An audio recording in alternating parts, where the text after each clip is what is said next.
नमस्कार साथियों, एक और नई वीडियो के साथ मैं सभी आप लोगों का स्वागत करता हूं जीके सिलेक्शन पॉइंट रमेश मोंड यूट्यूब चैनल में। साथियों, भारतीय इतिहास के अंतर्गत आज मैं आपके बीच टॉपिक लेकर आया हूं मुगलकालीन चित्रकला, और चित्रकला से संबंधित संपूर्ण विवरण इस वीडियो में मैं आपके बीच प्रस्तुत करूंगा।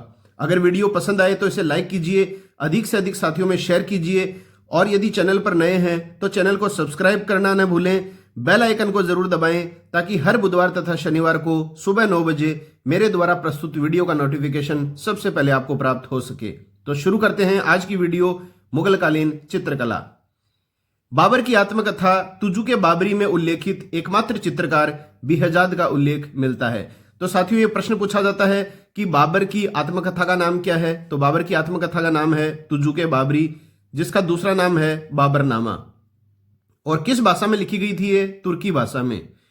और इसके अलावा जहांगीर मुगल वंश के बादशाह थे जिन्होंने अपनी आत्मकथा लिखी थी तुजुके जहांगीरी या जहांगीरनामा। तो दो ही मुगल बादशाह हुए हैं जिन्होंने अपनी आत्मकथाएं लिखी हैं, बाबर और जहांगीर। और बाबर की इस आत्मकथा में एकमात्र चित्रकार जिसका उल्लेख मिलता है उसका नाम पूछा जाता है परीक्षाओं में, तो उत्तर आ जाएगा बिहजाद। बिहजाद कहां का चित्रकार था? तो ये हेरात फारस का चित्रकार था। और ये देखिए साथियों, एक उपनाम है जो परीक्षाओं में आता है, पूर्व का राफेल किसे कहा जाता है? तो पूर्व का राफेल कहा जाता है बिहजाद को। अगला हम हुमायूं की बात करेंगे। मुगल चित्रकला का प्रारंभ हुमायूं के शासनकाल से माना जाता है। तो मुगल चित्रकला का जो प्रारंभ है वो किसके शासनकाल से आप बताएंगे? हुमायूं के शासनकाल से। हुमायूं ने फारस के शाह के पास शरण के दौरान 2 फारसी चित्रकारों की सेवाएं प्राप्त की थी। तो आप सभी जानते हैं कि 1540 में बिलग्राम के युद्ध में शेरशाह सूरी से पराजित होने के पश्चात हुमायूं जो है वो फारस के शाह के पास चला गया था, और इसी दौरान उसकी शरण में 2 फारसी चित्रकारों की सेवाएं उसने प्राप्त की थी। वो 2 फारसी जो चित्रकार थे उनके नाम आपको ध्यान में रखने हैं, मीर सैयद अली और अब्दुल समद। तो परीक्षाओं में ज्यादातर साथियों इसमें प्रश्न यही आता है, आपको 4 चित्रकारों के नाम दिए जाते हैं और पूछ लिया जाता है निम्नलिखित में से कौन हुमायूं का दरबारी चित्रकार था, कौन अकबर का था, कौन जहांगीर का, शाहजहां का। इस तरह से प्रश्न आते हैं, तो ये प्रश्न आप विशेष रूप से ध्यान में रखिएगा। तो 2 चित्रकार थे हुमायूं के, मीर सैयद अली और अब्दुल समद। अब देखिए, मीर सैयद अली जो था, ये जो था वो पूर्व के राफेल बिहजाद का शिष्य था। तो अगर आपको पूछा जाए बिहजाद जो है उसका संबंध किस मुगल वंश के बादशाह से है, तो आप बाबर बताएंगे, और बिहजाद का शिष्य था मीर सैयद अली। और इसी के पर्यवेक्षण में हमजानामा पूरा किया गया था। अब्दुल समद, इसने भी हमजानामा के चित्र बनाए तथा हमजानामा का निर्देशन इसी ने किया था। अब इस हमजानामा के बारे में हम आगे विस्तार से चर्चा करेंगे। अभी आपको 2 बातें ध्यान में रखनी है कि मीर सैयद अली और अब्दुल समद ये दोनों हुमायूं के दरबारी चित्रकार थे। हमजानामा का जो पर्यवेक्षण जो किया गया था वो मीर सैयद अली के द्वारा किया गया था, और किसके निर्देशन में हमजानामा को पूरा किया गया था? तो अब्दुल समद। और अकबर ने जो है वो अब्दुल समद के अधीन चित्रकला का विशेष विभाग बनाया था। यह आपको ध्यान में रखना है, आगे इसकी वापस चर्चा करेंगे हम। और अब्दुल समद को ही अकबर ने मुल्तान का दीवान भी बनाया था। दिल्ली की शाही टकसाल का प्रधान भी अकबर ने जो है वो अब्दुल समद को बनाया था। आपने पढ़ा था कि 1577 में जो है अकबर ने दिल्ली में शाही टकसाल लगवाई थी, और इसी शाही टकसाल का जो प्रधान था वो अकबर ने किससे बनाया था? अब्दुल समद को बनाया था। और इसे अकबर ने शीरी कलम की उपाधि भी दी थी। इसकी दोबारा हम चर्चा करेंगे, अकबर के काल में हम पढ़ेंगे चित्रकला के बारे में। तो शीरी कलम की उपाधि किसे प्रदान की गई थी? तो की गई थी अब्दुल समद को। अब देखिए साथियों, अब्दुल समद द्वारा तैयार किए गए कुछ चित्र जहांगीर द्वारा तैयार की गई गुलशन चित्रावली में संकलित हैं। तो गुलशन चित्रावली जो थी वो मुगल बादशाह जहांगीर के द्वारा तैयार की गई चित्रकला संबंधी पांडुलिपि थी। अब इसके बाद में हम बात करेंगे हमजानामा। इस हमजानामा के संदर्भ में परीक्षाओं में प्रश्न पूछा जा सकता है। सबसे पहली बात तो यह आती है कि हमजानामा क्या है? तो हमजानामा है मुगल काल की सर्वप्रथम चित्रित पुस्तक। तो ऐसे मान के चलिए कि ये एक चित्रकला से संबंधित पुस्तक थी, और मुगल काल की सबसे पहली चित्रित पुस्तक का नाम क्या बताएंगे आप? हमजानामा। अब इस हमजानामा की जो शुरुआत वो किसके शासनकाल में हुई? तो शुरुआत की थी हुमायूं ने, और अकबर ने इसे पूरा करवाया। तो शुरुआत हुमायूं ने क्यों की? क्योंकि मीर सैयद अली जो था वो हुमायूं का चित्रकार था, इसी के पर्यवेक्षण में हमजानामा पूरा किया गया था। और अब्दुस समद जो था वो भी हुमायूं का संरक्षक चित्रकार था, और इसी के निर्देशन में इसने हमजानामा को पूरा किया था। तो पहला प्रश्न तो यह है कि मुगल काल की सर्वप्रथम चित्रित पुस्तक कौन सी है? तो हमजानामा है। दूसरा प्रश्न, हमजानामा की शुरुआत किसने की? हुमायूं ने। पूरा किसने करवाया? अकबर ने। तो मुगल चित्रकला का सबसे प्रारंभिक व महत्वपूर्ण चित्र संग्रह है हमजानामा। अब देखिए, इसको एक नाम से और भी जाना जाता है हमजानामा को, दास्ताने अमीर हमजा। इसमें करीब 1200 चित्रों का संग्रह है। 1200 चित्रों का संग्रह है हमजानामा में, और 100 चित्रों के 12 खंड हैं। इसमें 100 चित्रों के कितने खंड हैं? 12 खंड। तो कितने चित्र हो गए? 1200। अब देखिए इसमें किन के चित्र बनाए गए हैं? पैगंबर मोहम्मद के चाचा तथा फारसी नायक अमीर हमजा के वीरतापूर्ण कार्यों का इसमें संग्रह किया गया है। मुल्ला अलाउद्दीन कजवीनी ने अपने ग्रंथ नफाइसुल मासिर में हमजानामा को हुमायूं के मस्तिष्क की उपज बताया है। तो ये परीक्षाओं में कई बार प्रश्न पूछा जा चुका है कि नफाइसुल मासिर जो ग्रंथ है वो किसने लिखा है? तो ये लिखा है मुल्ला अलाउद्दीन कजवीनी ने, और इसी ग्रंथ में मुल्ला अलाउद्दीन कजवीनी ने हमजानामा को हुमायूं के मस्तिष्क की उपज बताया है। तो प्रश्न आ जाता है कि हमजानामा को हुमायूं के मस्तिष्क की उपज किसने बताया है? तो मुल्ला अलाउद्दीन कजवीनी ने। और एक ऑप्शन में यह भी आ सकता है कि हमजानामा क्या है? तो हमजानामा मूलतः फारसी में लिखा गया अर्ध पौराणिक काव्य है।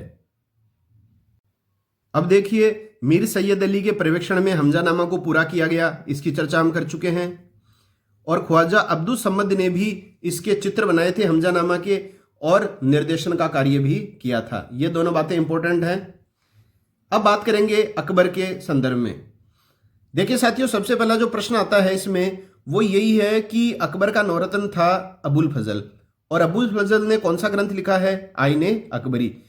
तो अबुल फजल ने जो आईने अकबरी जो ग्रंथ लिखा है उसमें कितने चित्रकारों के नाम मिलते हैं? तो आप क्या बताएंगे? संख्यात्मक प्रश्न आता है ये। तो 17 चित्रकारों का नाम इस आईने अकबरी में मिलता है, और इसमें जो 17 चित्रकार हैं उनमें मीर सैयद अली और ख्वाजा अब्दुस समद भी शामिल हैं। ये आपको ध्यान में रखना है। कई विद्यार्थी देखते हैं ये तो हुमायूं के चित्रकार थे, तो अकबर के संदर्भ में ये गलत हैं। नहीं, अब्दुल फजल के ग्रंथ में 17 चित्रकारों में सैयद अली और अब्दुस समद का नाम भी शामिल है, और अधिकांश जो ये चित्रकार हैं वो कौन थे? हिंदू हैं। ये आपको ध्यान में रखना है। एक विशेष बिंदु जो आपको ध्यान में रखना है तुलसीदास के संदर्भ में। देखिए साथियों, अकबर का समकालीन होते हुए भी आईने अकबरी में तुलसीदास का उल्लेख नहीं मिलता है। तो ऑप्शन में तुलसीदास दे दिया जाता है। तो आपको ध्यान में रखना है, अबुल फजल के ग्रंथ आईने अकबरी में तुलसीदास का उल्लेख मिलता है या नहीं मिलता है? नहीं मिलता है। अब सबसे मेन चीज आपको यह ध्यान में रखना है, अकबर के समय के प्रमुख चित्रकार। देखिए, इनके नाम आपको ध्यान में रखने हैं। थोड़ा सा दिक्कत इसमें कर देंगे तो आपका प्रश्न गलत हो सकता है। तो इसमें मेन इंपॉर्टेंट जो है वही ज्यादातर ऑप्शन में आते हैं। मैं अंडरलाइन भी करूंगा आपके सामने, आप अच्छी तरह देखिएगा। तो इसमें कुल मिलाकर जो है वो 18 चित्रकारों का नाम मैंने लिखा है, इससे बाहर कोई विकल्प नहीं आएगा। देखिए कौन कौन थे। सबसे मेन तो आपको 2 नाम ध्यान में रखने हैं, दसवंत और बसावन। अब आप पूछेंगे कि ये 2 मेन क्यों हैं? क्योंकि इसमें डायरेक्ट प्रश्न आ जाता है अकबर का अग्रणी चित्रकार। अग्रणी चित्रकार जो था तो उत्तर आ जाएगा दसवंत। दूसरा है बसावन, सर्वोत्कृष्ट चित्रकार। सर्वोत्कृष्ट चित्रकार जो अकबर का था वो था बसावन, और अग्रणी चित्रकार दसवंत। फारूक बेग, फारूक बेग जो है वो कलामक के नाम से भी जाने जाते हैं। अगला है मिश्किन, अक्का राजा, महेश, केशवलाल, लालजी, मुकुंद, खेमकरण, जगत, जमशेद, जगन्नाथ, राम, माधु, ताराचंद, सांवलदास और हरवंश। तो सुविधा की दृष्टि से जो है मैंने इनको क्रम के हिसाब से लिखा है। ये जो शुरू के जो 5 जो नाम लिखे हैं मैंने, दशवंत, वसावन, फारूक बेग, मिश्किन और अक्का राजा, ये साथियों सबसे इंपॉर्टेंट है। ऑप्शन में सबसे ज्यादा आपको यही नाम मिलते हैं। वैसे आपको सारे के सारे नाम ध्यान में रखने हैं, क्योंकि आमतौर पर ऐसा होता है कि 2 विकल्प तो हम अच्छी तरह जानते हैं कि अकबर के चित्रकार थे और दौर में कंफ्यूज हो जाते हैं, तो वहां प्रश्न गलत होने की संभावनाएं बराबर रहती हैं। अकबर के समय का अग्रणी चित्रकार आप जानते ही हैं, दशवंत था। एक कहार का बेटा था ये। तो इसमें प्रश्न आ जाता है अकबर का वह चित्रकार जो एक कहार का बेटा था, तो वो कौन था? दशवंत। और अकबर के समय का सर्वोत्कृष्ट चित्रकार जो था, तो आप क्या बताएंगे? बसावन। अब देखिए, अकबर के शासनकाल में रजमनामा नामक चित्रों की पांडुलिपि तैयार की गई थी।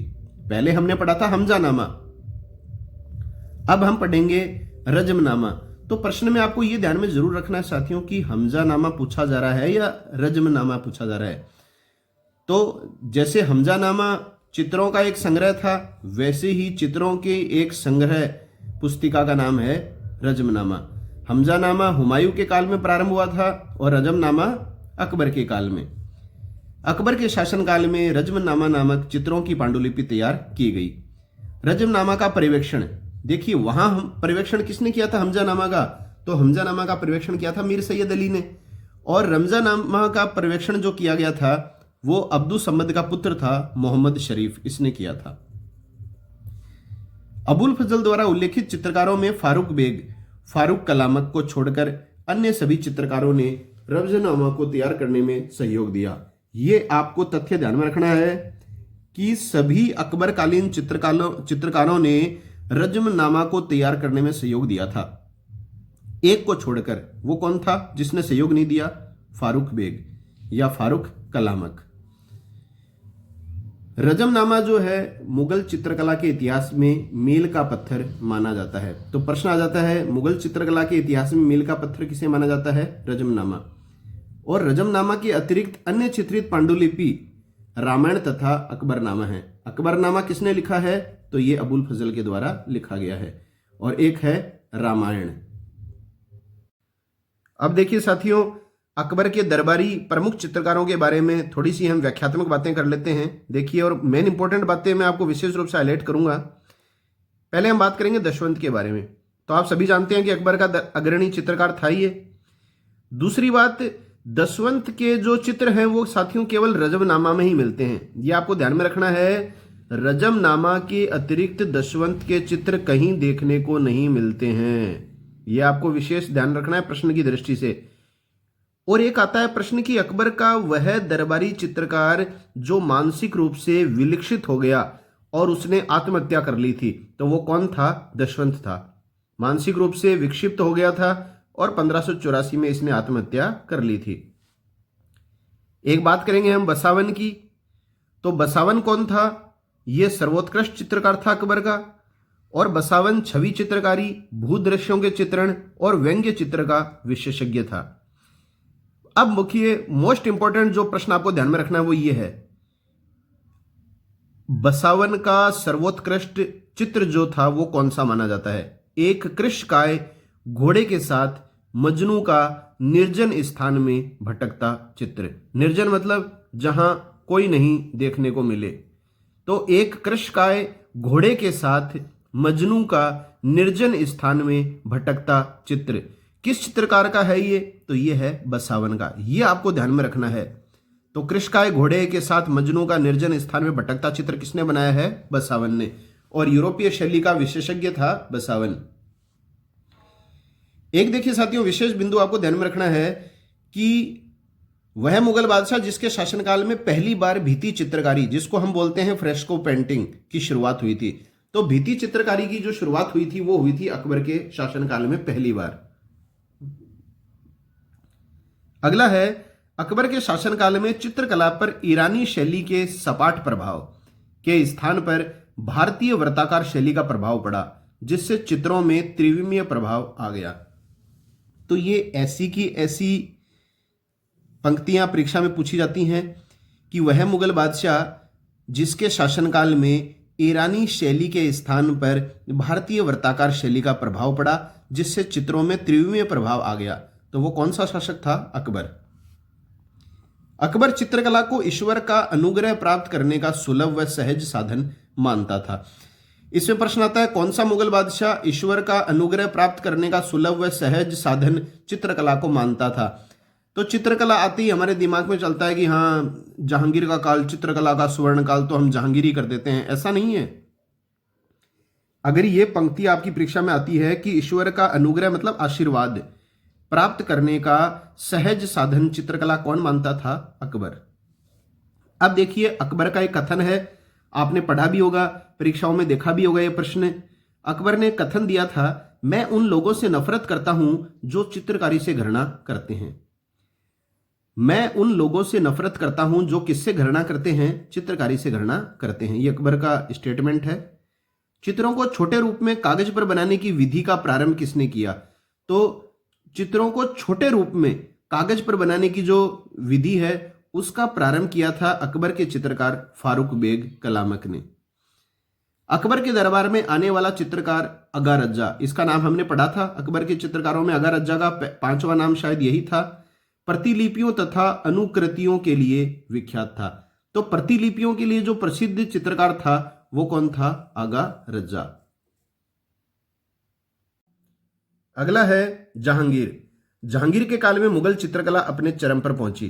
तो प्रश्न आ जाता है, किस शासक का काल चित्रकला का स्वर्ण काल माना जाता है, या किस शासक काल में मुगल चित्रकला अपने चरम उत्कर्ष पर पहुंची? तो उत्तर आ जाएगा जहांगीर के काल में। अब देखिए साथियों, जहांगीर के समय के प्रसिद्ध चित्रकार, सबसे ज्यादा अगर आपको परीक्षाओं में चित्रकारों की बात आती है तो अकबर और जहांगीर के संदर्भ में आएंगी। आपको ये नाम ध्यान में रखने हैं, 11 नाम जो मैंने आपके सामने लिखे हैं, फिर कोई समस्या नहीं आएगी। हो सकता है जहांगीर के 3 चित्रकार दे दे आपको ऑप्शन में और एक दे दे अकबर का, तो आपसे पूछ लेगा कौन सा असंगत है या सही नहीं है, तो आप अकबर वाला बता देना। तो प्रश्न किसी भी तरह से आ सकता है, बशर्ते आपको जो मैं सारी चीजें पढ़ा रहा हूं, बता रहा हूं, वो आपकी याद होनी चाहिए। उसके बाद में सफलता प्राप्त करने के लिए आपको मन्नतें मांगने की आवश्यकता नहीं है। केवल आप जीके सिलेक्शन पॉइंट रमेश मुंड यूट्यूब चैनल से सच्ची श्रद्धा से जुड़ जाइए। हर बुधवार तथा शनिवार को सुबह 9 बजे आप ये निश्चय कर लीजिए कि हमें वीडियो देखना है। और जो भाई और बहन शिक्षक भर्ती की तैयारियां कर रहे हैं, जिनका सपना है शिक्षक बनना, चाहे वो फर्स्ट ग्रेड हो, सेकंड ग्रेड हो, चाहे रिट के माध्यम से बने, सभी शिक्षक भर्ती परीक्षाओं के लिए बहुत ही महत्वपूर्ण अपना यूट्यूब चैनल है जीके सिलेक्शन पॉइंट रमेश मुंड। और विशेष रूप से साथियों, जो विद्यार्थी फर्स्ट ग्रेड व्याख्याता बनने का सपना देख रहे हैं और विशेष रूप से इतिहास विषय से, तो मैं आपको क्लियर बता दूं कि धीरे धीरे समय जरूर लग सकता है। सारे के सारे फर्स्ट ग्रेड हिस्ट्री के जो टॉपिक हैं, चाहे वो प्राचीन भारत के हों, मध्यकालीन के हों, आधुनिक भारत के हों, विश्व इतिहास के हों, सारे के सारे जो टॉपिक्स हैं आपको विस्तार से मेरे इस यूट्यूब पर देखने को मिल जाएंगे। और अगर आपने केवल यही वीडियो ही देख लिए हैं तो आपकी सफलता सुनिश्चित है, आपको सफल होने से कोई नहीं रोक सकता। अब देखिए, जहांगीर के समय के चित्रकारों की हम बात करते हैं। सबसे पहले है उस्ताद मंसूर। उस्ताद मंसूर, अबुल हसन बिसंदास, ये 3 नाम आपको विशेष रूप से ध्यान में रखने हैं। ये आपको भूलने नहीं है कभी भी। इनमें से एक पक्का ना पक्का आपको ऑप्शन में दिया जाता है। उस्ताद मंसूर, आगे हम बात करेंगे, ये जहांगीर के काल का सर्वश्रेष्ठ चित्रकार था उस्ताद मंसूर, ठीक है। और एक है अबुल हसन और एक है बिसंदास। इसके अलावा आप नाम ध्यान में रखिएगा, मोहम्मद नादिर समरकंदी, मोहम्मद मुराद, दौलत, मनोहर, माधव, तुलसी, गोवर्धन, फारूक बेग कलामक। ये देखिए साथियों, यहां पर एक बात आपको ध्यान में रखनी है, फारूक बेग कलामक जो था वो अकबर का भी दरबारी चित्रकार था और जहांगीर का भी ये दरबारी चित्रकार था। ये विशेष आपको ध्यान में रखना है। अब थोड़ी सी इन चित्रकारों के संदर्भ में महत्वपूर्ण बातें कर लेते हैं। उस्ताद मंसूर, तो जहांगीर के काल का सर्वश्रेष्ठ चित्रकार पूछा जाए तो आप बताएंगे उस्ताद मंसूर। अब देखिए, नादिर उल अस्र की जो उपाधि थी वो प्राप्तकर्ता कौन थे? उस्ताद मंसूर। ये आपको अच्छी तरह ध्यान में रखना है। एक तो नादिर उल उसर पूछा जाता है, एक पूछा जाता है नादिर उद जमा। इसमें विद्यार्थी कंफ्यूज हो जाते हैं क्योंकि ऑप्शन में उस्ताद मंसूर और अबुल हसन दोनों दिया जाता है। तो नादिर उल अस्र की उपाधि किसे प्राप्त थी? मंसूर को। और उस्ताद मंसूर ने दुर्लभ पशु पक्षियों तथा अनोखे पुष्पों के अनेक चित्र बनाए। मतलब कहने का, यदि किसी पशु पक्षी की बात की जाए या फूलों की बात की जाए तो आप उत्तर उस्ताद मंसूर ही बताएंगे, क्योंकि पक्षियों और फूलों के चित्र बनाने में विशेषज्ञ माना जाता था उस्ताद मंसूर को। अब इसके दो चित्र आपको ध्यान में रखना है, परीक्षाओं में आ जाता है। साइबेरिया का दुर्लभ सारस किस चित्रकला की देन है? तो किस चित्रकार की देन है? ये उस्ताद मंसूर की। इसके अलावा बंगाल का एक अनोखा पुष्प, ये चित्र भी जो है वो उस्ताद मंसूर ने बनाया था। अगला है अबुल हसन। अबुल हसन जो था वो अकबर का समकालीन था, अगाराजा चित्रकार उसका पुत्र था और जहांगीर के समय का भी सर्वश्रेष्ठ चित्रकार था अबुल हसन। तो देखिए साथियों, अबुल हसन जो है ये जहांगीर के समय का भी सर्वश्रेष्ठ चित्रकार रहा है। हालांकि जहांगीर के काल का सर्वश्रेष्ठ चित्रकार आपको अगर पूछा जाए तो आप उस्ताद मंसूर ही बताएंगे। जहांगीर ने इसे कौन सी उपाधि दी थी? नादिर उद जमा की।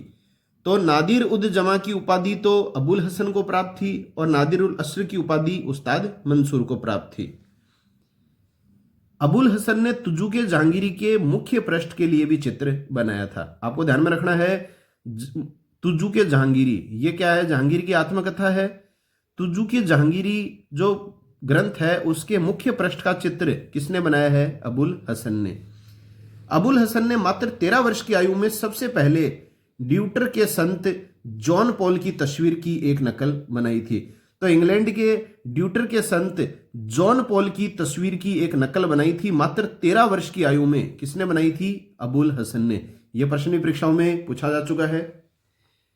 देखिए, अब एक विशेष बिंदु है जो आपको बहुत ध्यान में रखना है, अबुल हसन से ही संबंधित है। लंदन की एक लाइब्रेरी से एक चित्र प्राप्त हुआ है जिसमें एक चिनार के पेड़ पर असंख्य गिलहरियां अनेक प्रकार की मुद्राओं में चित्रित हैं। इसे अबुल हसन की कृति माना जाता है। ये जो चित्रकला है कि चिनार का पेड़ है उसमें असंख्य गिलहरियां अलग अलग मुद्राओं में चित्रित हैं, ये अबुल हसन का चित्र माना जाता है। किंतु इसके पीछे अबुल हसन व उस्ताद मंसूर दोनों का नाम अंकित होने से दोनों की संयुक्त कृति इसे मानना पड़ेगा। तो वैसे तो अबुल हसन की कृति इसे माना जाता है, लेकिन इस चित्रकला पेंटिंग के पीछे जो है वो अबुल हसन और उस्ताद मंसूर दोनों का नाम अंकित है। इस वजह से उस्ताद मंसूर और अबुल हसन दोनों की कृति इसे माना जाता है। अब देखिए, अबुल हसन के चित्रों की सबसे प्रमुख विशेषता, अबुल हसन के चित्रों की सबसे प्रमुख विशेषता है इसकी रंग योजना। अगले चित्रकार के बारे में हम पढ़ेंगे, बिशनदास। जहांगीर के समय का अग्रणी चित्रकार था। ये आप सब साथियों, आपको ये दो शब्द आपको ध्यान में रखने हैं। एक तो प्रश्न आता है अग्रणी चित्रकार और एक प्रश्न आता है सर्वोत्कृष्ट चित्रकार। तो जहांगीर का सर्वश्रेष्ठ चित्रकार या सर्वोत्कृष्ट चित्रकार आप किसे बताएंगे? उस्ताद मंसूर को। और जहांगीर का अग्रणी चित्रकार किसे बताएंगे? बिशनदास को। इसी तरह से देखिए, मैं अकबर वाली बात भी आपके सामने दोबारा रिपीट कर देता हूं। अकबर के समय का अग्रणी जो चित्रकार था वो था दसवंत, और अकबर के समय का सर्वोत्कृष्ट जो चित्रकार था वो था बसावन। ये आपको ध्यान में रखने हैं, ये शब्द आपको ध्यान में रखने हैं, और क्या उत्तर आएगा वो आपको ध्यान में रखना है। बिशनदास जहांगीर का अग्रणी चित्रकार था, और बिशनदास जो था वो छवि चित्र, पोर्ट्रेट पेंटिंग, मानव आकृति के चित्रांकन में विशेषज्ञ था। जहांगीर ने बिशनदास को अपने दूत खान आलम के पास फारस के शाह के दरबार में शाह तथा उसके परिवार का चित्र बनाकर लाने के लिए भेजा था। यह आपको ध्यान में रखना है कि जहांगीर ने अपने किस चित्रकार को अपने दूत के साथ फारस के शाह के दरबार में शाह तथा उसके परिवार का चित्र बनाकर लाने के लिए भेजा था। तो किसे भेजा था? बिशनदास को। मनुष्य आकृति या मानव आकृति का अंकन जहांगीर के काल में चरम उत्कर्ष पर पहुंच गया था। तो मानव आकृति का अंकन करना जहांगीर के काल में चरम उत्कर्ष पर पहुंच गया था। अगला जहांगीर का दरबारी चित्रकार था मनोहर। अकबर के चित्रकार बसावन का पुत्र था। तो बसावन जो है वो आप नाम अच्छी तरह जानते हैं, अकबर के समय का सर्वोत्कृष्ट चित्रकार था बसावन, और इस बसावन का पुत्र था मनोहर। मनोहर जो था वो भी छवि चित्र बनाने में विशेषज्ञ था, लेकिन तुजू के जहांगीरी में मनोहर का नाम नहीं मिलता है। ये आपको विशेष रूप से ध्यान में रखना है कि तुजू के जहांगीरी में किस चित्रकार का नाम नहीं मिलता है, तो मनोहर का नाम नहीं मिलता है। मनोहर ने अनेक शहजादों, विदेशी राजदूतों और अमीरों के सामूहिक छवि चित्र बनाए थे। अगला है फारूक बेग। अकबर और जहांगीर दोनों का दरबारी था ये। अकबर के काल में चित्रकला में इसने प्रवेश किया था, आप सभी जानते हैं, और जहांगीर के समय इसने बीजापुर के सुल्तान आदिल शाह का चित्र बनाया था। तो ये प्रश्न भी परीक्षाओं में आता है कि बीजापुर के सुल्तान का चित्र किस चित्रकार की देन है, तो बीजापुर के सुल्तान थे आदिल शाह, इनका चित्र बनाया था फारूक बेग ने। अगला है दौलत। दौलत कौन था? ये फारूक बेग का पुत्र था। फारूक बेग जो था उसका पुत्र था दौलत, और फारूक बेग ही इस दौलत के गुरु भी थे। तो पिता और गुरु सेम हो गए। दौलत ने जहांगीर के कहने पर अपने साथी चित्रकारों अबुल हसन, गोवर्धन और बिशनदास के चित्र बनाए। तो चित्रकारों के चित्र चित्रकार ने बनाए। एक तो अबुल हसन का चित्र बनाया दौलत ने, एक गोवर्धन का बनाया और एक बिशनदास का। और ये तीनों किसके समकालीन हैं? ये तीनों जहांगीर के दरबारी चित्रकार थे। और दौलत ने अपना छवि चित्र भी बनाया था। अब देखिए साथियों, तुजू के जहांगीरी में जहांगीर ने एक वक्तव्य दिया है जो आपको ध्यान में रखना है। क्या लिखा है जहांगीर ने? चित्रकला में मेरी रुचि व ज्ञान इस सीमा तक पहुंच गया है कि यदि मेरे सम्मुख किसी भी जीवित अथवा मृत चित्रकार की कलाकृति प्रस्तुत की जाती है तथा मुझे उस चित्रकार का नाम भी नहीं बताया जाता है, तो भी मैं तुरंत बता सकता हूं कि अमुक चित्र किस चित्रकार ने बनाया है। तो कहने का मतलब आपको ये पूरी पंक्तियां याद करने की आवश्यकता नहीं है, इस पंक्तियों के मूल भाव को आप समझिए। जहांगीर ने क्या कहा है कि आप चाहे बिना नाम लिए, बिना नाम लिखे किसी भी जीवित या मृत चित्रकार की कलाकृति मेरे सामने प्रस्तुत कर दीजिए, मैं निश्चित रूप से बता दूंगा कि यह चित्र या चित्र कलाकृति किस चित्रकार ने बनाई है। तो इतना मास्टरमाइंड था जहांगीर चित्रकला के क्षेत्र में। और ईश्वर का आशीर्वाद का जो सुलभ साधन माना है चित्रकला को, वो किसने माना है? अकबर ने। और अकबर ने एक कथन और भी दिया था, मैं उन लोगों से घृणा करता हूं जो चित्रकला से घृणा करते हैं। अब देखिए जहांगीर का वही है जो हमने पहले इस लेख में पढ़ा है। जहांगीर का कथन, यदि एक ही चित्र अलग अलग चित्रकारों द्वारा सामूहिक रूप से बनाया जाता है तो मैं यह बता सकता हूं कि अमुक आकृति अमुक चित्रकार ने बनाई है। जैसे मान लीजिए एक नीम का पेड़ है, नीम के पेड़ पर एक चिड़िया है और नीम के जो नीचे है एक कुत्ता खड़ा है, उसके पास में और जो चारों तरफ सराउंडिंग्स हैं, बाग बगीचे बनाए हुए हैं, जल बह रहा है। तो कहने का मतलब एक ही चित्र में अलग अलग जो चित्र हैं वो किन किन अलग अलग चित्रकारों ने बनाए हैं, ये भी मैं स्पष्ट रूप से बता सकता हूं। ये कथन भी है जहांगीर का। और अकबर के काल में देखिए साथियों, शिकार, युद्ध या राज दरबार, अगर आपसे पूछा जाए किस शासक के काल में शिकार के चित्र सबसे अधिक बने, तो अकबर के काल में। युद्ध के चित्र भी सबसे ज्यादा बने थे अकबर के काल में, और राज दरबार के चित्र भी सबसे ज्यादा जो है वो अकबर के काल में ही बनाए गए हैं। तो जहांगीर के काल में सबसे अधिक कौन से चित्र बने हैं? तो जहांगीर के काल में व्यक्ति चित्रों, छवि चित्रों, प्राकृतिक दृश्यों और पशु पक्षी के चित्र अधिक संख्या में बनाए गए हैं। ये आपको ध्यान में रखने हैं। जहांगीर के काल में यूरोपीय चित्रकला तकनीक व शैली ने मुगल चित्रकला को प्रभावित करना शुरू कर दिया। तो यूरोपीय चित्रकला शैली ने मुगल चित्रकला को प्रभावित करना किस शासक के काल में प्रारंभ किया? तो जहांगीर के काल में। यूरोपीय प्रभाव से युद्ध के चित्रांकन में प्रकाश व छाया का प्रयोग, नए रूपकों जैसे परवाले देवदूत, घुमड़ते बादल व तेल चित्र की तकनीक का मुगल चित्रकला का में प्रयोग शुरू हुआ था जहांगीर के काल में। एक हम बात करेंगे साथियों आका रिज़ा, जिसे आगा रज्जा कहा जाता है। यह भी हेरात का प्रसिद्ध चित्रकार था। आपको पता है अकबर के दरबार में आने वाला यह चित्रकार था और प्रतिलिपियों व अनुकृतियों के लिए प्रसिद्ध था। ये हम पढ़ चुके हैं पहले। जहांगीर ने इसके नेतृत्व में आगरा में एक चित्रशाला की स्थापना की थी। तो यह प्रश्न परीक्षाओं में आता है कि आगरा में चित्रणशाला की स्थापना किसके नेतृत्व में की थी। तो जहांगीर ने ये जो आगरा में चित्रशाला स्थापित करवाई थी, ये अगा रज्जा के नेतृत्व में ही स्थापित करवाई गई थी। अब देखिए, जहांगीर की चित्रकला से संबंधित इतिहासकार पर्सी ब्राउन ने एक कथन दिया है जो आपको ध्यान में रखना है। जहांगीर के साथ ही मुगल चित्रकला की वास्तविक आत्मा पतनोन्मुख हो गई। मतलब जहांगीर के शासनकाल के अंत तक मुगल चित्रकला की जो वास्तविक आत्मा थी वो भी पतन की ओर अग्रसर हो गई। किसका कथन था ये? पर्सी ब्राउन का। जहांगीर के बाद अब हम बात करेंगे साथियों शाहजहां के चित्रकला के संदर्भ में।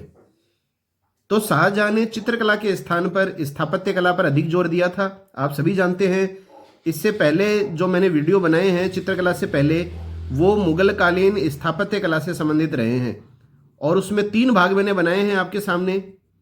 एक तो बाबर और हुमायूं से संबंधित स्थापत्य कला, एक अकबर तथा जहांगीर से संबंधित स्थापत्य कला, और एक थी शाहजहां तथा औरंगजेब से संबंधित स्थापत्य कला इमारतों के बारे में। तो अगर आपने वो स्थापत्य कला के तीनों भाग नहीं देखे हैं तो आप इस वीडियो के आई बटन पर जाकर वो तीनों वीडियो देख सकते हैं। तो देखिए साथियों, शाहजहां ने चित्रकला के स्थान पर किस पर अधिक जोर दिया था? आपको पता है जहांगीर के शासनकाल के अंत तक जो है चित्रकला पतन की ओर अग्रसर होनी प्रारंभ हो गई थी और शाहजहां ने स्थापत्य कला पर अधिक जोर दिया चित्रकला की तुलना में। तो शाहजहां के समय के प्रसिद्ध चित्रकार कौन कौन हैं? तो आप ये 6 चित्रकारों के नाम ध्यान में रख लीजिए, पर्याप्त से पर्याप्त हैं। इसमें भी देखिए साथियों, मेन जो हैं वो हैं फकीर उल्लाह, मीर हासिम और हुनर मोहम्मद नादिर। केवल नादिर भी आ जाता है परीक्षा में, तो इसका पूरा नाम है हुनर मोहम्मद नादिर। तो एक तो फकीर उल्लाह का नाम ध्यान में रखिए आप, एक मीर हासिम का और एक हुनर मोहम्मद नादिर। इसके अलावा मुरार, अनूप और चित्रा, ये भी शाहजहां के समय के चित्रकार हैं। शाहजहां देवी संरक्षण में चित्र बनाना अधिक पसंद करते थे। यह आपको ध्यान में रखना है। कौन सा मुगल बादशाह देवीय संरक्षण में चित्र बनाना अधिक पसंद करता था? तो वो है शाहजहां। मतलब चित्र जो बनाया जाता था उसके पीछे जो प्रभामंडल बनाया जाता था, उस प्रभामंडल पर देवी देवताओं के चित्र अंकित किए जाते थे। शाहजहां के समय छवि चित्रों के पीछे प्रभामंडल बनाया जाने लगा। तो यह भी प्रश्न आ जाता है कि छवि चित्रों के पीछे प्रभामंडल किसके शासनकाल में बनाया जाना प्रारंभ हुआ? तो शाहजहां के काल में।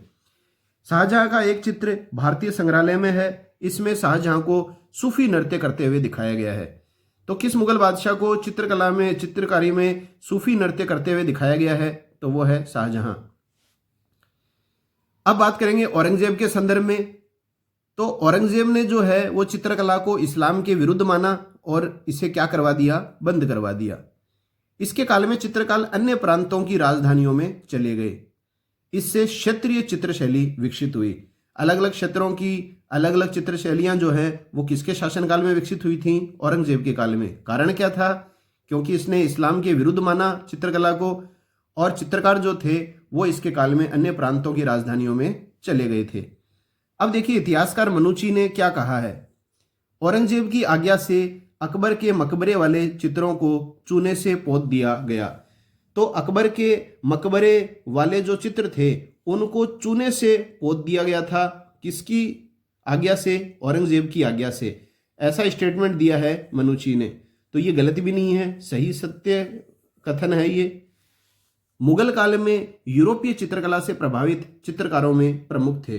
तो यूरोपीय चित्रकला से प्रभावित चित्रकारों में प्रमुख कौन थे मुगल काल में? तो देखिए सारे के सारे चित्रकारों की अपन बात कर चुके हैं। बसावन है, तो बसावन बताइए किसका दरबारी चित्रकार था? तो ये अकबर का था। केशव दास, ये भी अकबर का था। दौलत जहांगीर का था। अबुल हसन भी जहांगीर का था। और मिश्किन जो था ये भी किसका था? अकबर का। अब देखिए यूरोपीय प्रभाव वाले चित्रकारों में सबसे प्रमुख, इस यूरोपीय चित्रकारों में सबसे प्रमुख अगर आपसे पूछा जाए जिनकी चित्रकला में यूरोपीय प्रभाव सबसे ज्यादा झलकता है तो वो है मिश्किन। औरंगजेब के उत्तराधिकारी फर्रुख शेर ने चित्रकला को पुनः संरक्षण प्रदान किया। तो औरंगजेब के काल में तो चित्रकला समाप्त सी हो गई थी, क्योंकि सारे चित्रकार जो थे वो मुगल दरबार से उन्होंने पलायन कर लिया था अलग अलग प्रांतों में। लेकिन अगर प्रश्न आ जाए कि औरंगजेब का वह उत्तराधिकारी जिसने चित्रकला को पुनः संरक्षण दिया, तो वो कौन था? फर्रुख शेर। अब देखिए साथियों, अधिकांश मुगल चित्रकारों के जो विषय रहे हैं, तो मुगल चित्रों के जो अधिकांशतया विषय रहे हैं वो किससे संबंधित रहे हैं? युद्ध। आपको पता है युद्ध से संबंधित सर्वाधिक चित्र किसके शासनकाल में बनाए गए थे? अकबर के काल में। राज दरबार से संबंधित चित्र भी अकबर के काल में ही सर्वाधिक बनाए गए थे। सांस्कृतिक दृश्यों के जो चित्र हैं वो सबसे अधिक जो है वो अकबर और जहांगीर के काल में बनाए गए थे, और पौराणिक गाथाओं से संबंधित जो चित्र हैं वो जहांगीर और शाहजहां के काल में बनाए गए थे। तो ये चारों आपको ध्यान में रखने हैं। अब विशेष बात यह है कि मुगलों ने इस्लाम के धार्मिक विषयों पर चित्र नहीं बनाए। तो इस्लाम के धार्मिक विषयों से संबंधित जो चित्र हैं वो मुगल काल में हमें देखने को नहीं मिलते हैं।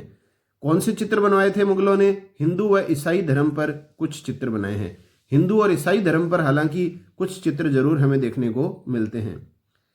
एक प्रश्न आता है, मुगल शैली की चित्रकला की प्रकृति कैसी थी? तो प्रकृति थी धर्मनिरपेक्ष, धर्मनिरपेक्ष एवं अभिजात वर्गीय। ये आपको ध्यान में रखना है। मुगलों ने सामान्य जन के चित्र नहीं बनाए। ये कथन है जो परीक्षाओं में आ जाते हैं, हमें लगता है सही होगा बिल्कुल। तो सामान्य जन के चित्र जो है वो मुगल काल में देखने को नहीं मिलते हैं। एक देखिए, जहांगीर के द्वारा चित्रकला की एक नई विधा प्रारंभ की गई थी। जो चित्रकला की एक नई विधा जो जहांगीर ने प्रारंभ की थी उसका नाम है मोरक्को। ये अगर आपसे पूछा जाए तो ध्यान में रखना है। मुगल चित्रकला में अपनाया गया सिद्धांत, ये सारे के सारे जो पॉइंट्स हैं वो प्रश्नों के माध्यम से भी मैं आपको बता रहा हूं। मुगल चित्रकला में अपनाया गया सिद्धांत अगर आपसे पूछा जाए तो कौन सा सिद्धांत था? अग्र संक्षेपण का सिद्धांत। तो मुगल चित्रकला में अपनाया गया सिद्धांत था अग्र संक्षेपण का सिद्धांत। अब देखिए, वानस्पतिक चित्रण में जो दक्ष चित्रकार थे वो थे पिदारनाथ और इनायत। तो प्रश्न आता है, चित्रकार पिदारनाथ तथा इनायत कौन सी चित्रकला शैली में दक्ष थे? तो ये थे वानस्पतिक चित्रण शैली में दक्ष चित्रकार।